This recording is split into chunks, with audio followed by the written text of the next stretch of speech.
Sélectionnées par leur établissement pour représenter leurs écoles, 10 équipes composées de 5 filles et 5 garçons se sont affrontées dans plusieurs épreuves pour se retrouver en cette journée olympique.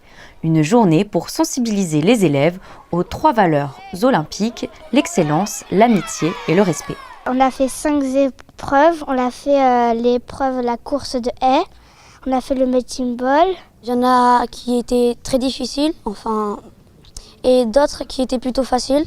Par exemple, comme le saut en longueur. La course, c'était ma préférée. Et le lancer de disque, c'était celle que je détestais le plus. Il y a une première partie de la journée, de la matinée, qui se passe sur des ateliers athlétiques. Avec différentes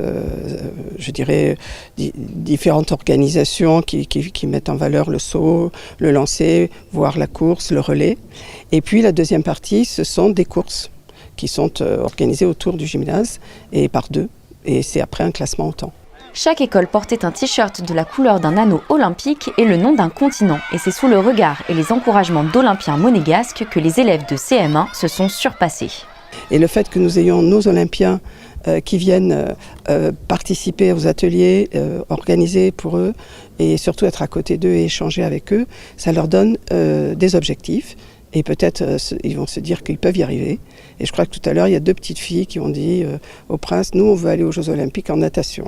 Et c'est l'Asie 1, école de la Condamine, qui a remporté haut la main la première place. Et pour célébrer cette victoire, le prince souverain a remis à chaque élève une médaille, une gourde et une casquette du comité olympique.